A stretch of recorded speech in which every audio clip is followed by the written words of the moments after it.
All right, good evening. Romans 13. I'm getting this question a lot. A lot of people using Romans 13 saying, oh, John, what about Romans 13?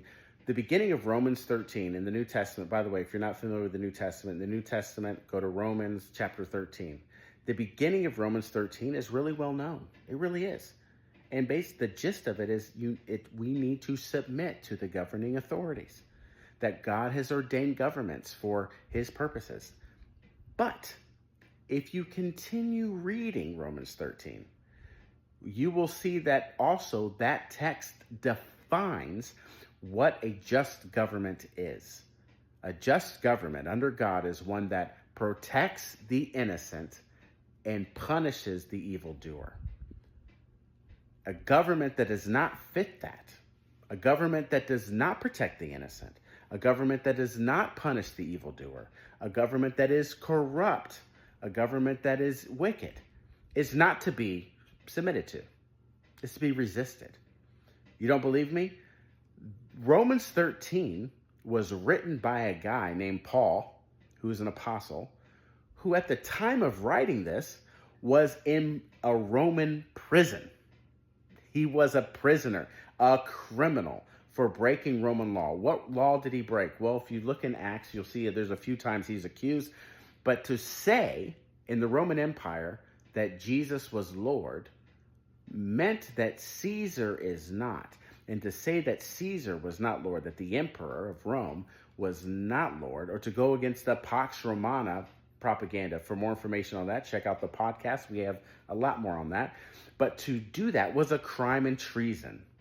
And so the Apostle Paul, it wrote Romans 13, and those of you who talk about Romans 13, I guarantee you it's just the first couple verses. You don't read all the way through.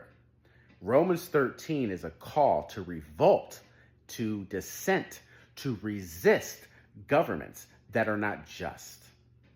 If the government does not protect the innocent, if a government does not punish the evildoer, that government is not legit.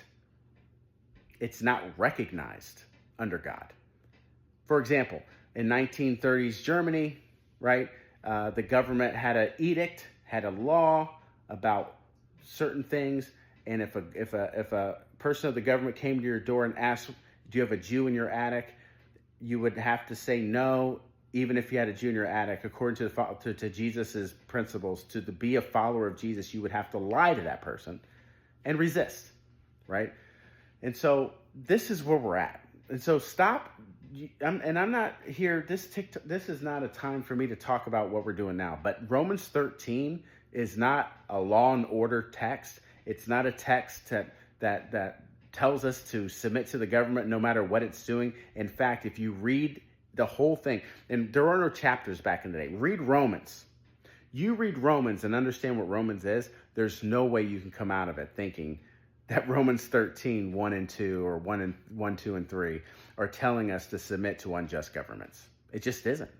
It's written by a criminal in a Roman prison who's convicted of breaking Roman law, right?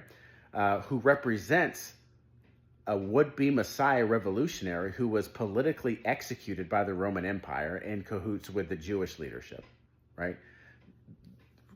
Following Jesus is not political submission. It's disruption. That's our entire history.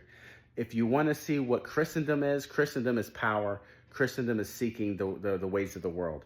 The followers of Jesus don't have a place to lay their head. They don't care about the comforts of this world. They want to follow Jesus, and they will disrupt this place as long as there's injustice.